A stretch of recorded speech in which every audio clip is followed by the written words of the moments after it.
সার্জিস আলম যখন সেনাপ্রধানের প্রশংসা করে পোস্ট করলেন, ঠিক তারপরেই পিনাকি ভট্টাচার্য এবং সাংবাদিক ইলিয়াসের রোষানলে পড়ে যান সার্জিস আলম। এবার পিনাকি ভট্টাচার্য এবং সার্জিস আলমের কমেন্ট যুদ্ধ থেকে আসল ঘটনা জানা গেল।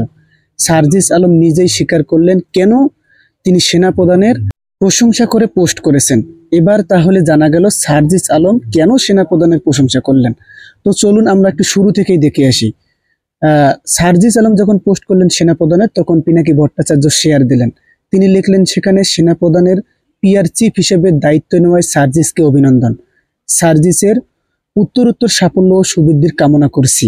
মানে সার্জিসের এই যে পোস্টটা, এখানে সার্জিস যেখানে লিখেছিলেন যে কয়েকটা আনপপুলার তথ্য দেয়। 1 নম্বরে সার্জিস আলম দিয়েছিলেন 2024 সালে 5 আগস্টের পর থেকে আজকে পর্যন্ত কিছু ব্যতিক্রম বাদে প্রত্যেক শনিবার সেনাপ্রধান সিএমএইচে গিয়েছিলেন সেখানে ভর্তি থাকা জুলাই আহতদের দেখতে, যেটা সকল উপদেষ্টাদের মোট ভিজিট কম্বাইন্ড করলে তার চেয়ে বেশি হবে।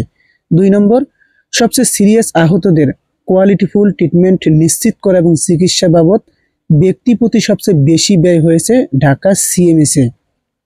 3 নম্বরে, আহত এবং শহীদ পরিবারকে আর্থিক সহায়তা ও পুনর্বাসনের ক্ষেত্রে জুলাই শহীদ স্মৃতি ফাউন্ডেশন এবং স্বাস্থ্য মন্ত্রণালয়ের পর প্রতিষ্ঠান হিসেবে সবচেয়ে বেশি কাজ করেছে বাংলাদেশ সেনাবাহিনী ও সেনাপ্রধান। তবে পিনাকি ভট্টাচার্য যখন সার্জিস আলমের এই ভিডিও এই পোস্টটি শেয়ার করে এভাবে সার্জিস আলমকে একটু অপমানজনকভাবে পোস্টটা করলেন, তখন সার্জিস আলম পিনাকির পোস্টে কমেন্ট করলেন, দাদা আপনার একটা প্রশংসা করলে আমি কি আপনার পিআর টিম হয়ে গেলাম, নাকি একটা সমালোচনা করলে আপনার প্রতিপক্ষ হয়ে গেলাম? যেটা সত্য সেটা বলতে সমস্যা কোথায়? ভালোটাকে ভালো বলবো, খারাপটাকে খারাপ। যাদের রক্তের উপর দাঁড়িয়ে হঠাৎ করে কিছু লোক এসে মন্ত্রী বনে গেছেন, তারা তাদের জায়গা থেকে কি করেছেন পরিবার এবং আহতদের জন্য, সে তুলনায় কেউ যদি ভালো কিছু করে সেটা বললে সমস্যা কোথায়?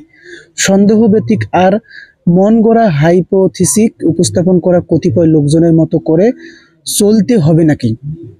এবার সার্জিদের আবার সেই কমেন্টে পিনাকি ভট্টাচার্য উত্তর দিয়েছেন, আগের বারও গভীর রাতে ওয়াকার বিপদে পড়ার পর তুমি আলোকবর্তিতা হয়ে এগিয়ে এসেছিলে। বিপদেই দেখছি বন্ধুর পরিচয়। সন্দেহজনক কাজ করা যাবে আর সন্দেহবাতিক হওয়া যাবে না, এই তত্ত্ব কই পেল?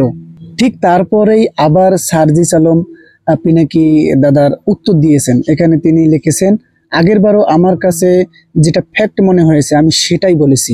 এই তত্ত্বগুলো গতকাল আহত এবং শহীদ পরিবারের কাছ থেকে জেনেছি। এটাই আসলে মূল কথা। তিনি মানে সার্জিস আলম গতকালই জেনেছেন, এই জন্য সেনাপ্রধানকে নিয়ে প্রশংসা করেছেন। কিন্তু তারপরে তিনি লিখেছেন, এপ্রিসিয়েট করার মতো মনে হয়েছে, তাই এপ্রিসিয়েট করেছি। এখানে সমস্যা কোথায়?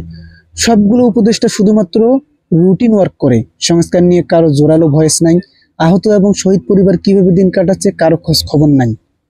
মুখের বুলি দিয়ে তো আর তাদের পেটে ভাত পড়ে না। তো যারা এই আহত শহীদদের নিয়ে কিছু করছে তাদেরকে একটা ধন্যবাদ দিতে সমস্যা কোথায়? দেখেন মজার বিষয় এখানে, এই যে সার্জিস আলম এই কমেন্টটা যখন করেছেন তখন সবাই সার্জিস আলমকে রিয়েক্ট দিয়েছেন, লাভ রিয়েক্ট এবং লাইক দিয়েছেন। আপনারা দেখেন তারপরে আবারও পিনাকি ভট্টাচার্য কিন্তু সার্জিস আলমকে ট্যাগ করেছেন, ওখানে কমেন্টে আবার উত্তর দিয়েছেন। সেখানে লিখেছেন, সমস্যা কোথায় সেটা বুঝবে সোশ্যাল মিডিয়ায় ওয়ালটা ঘুরে দেখো। সমন্বয়ক থেকে মেজর সার্জিস ডাকা শুরু করেছে মানুষ।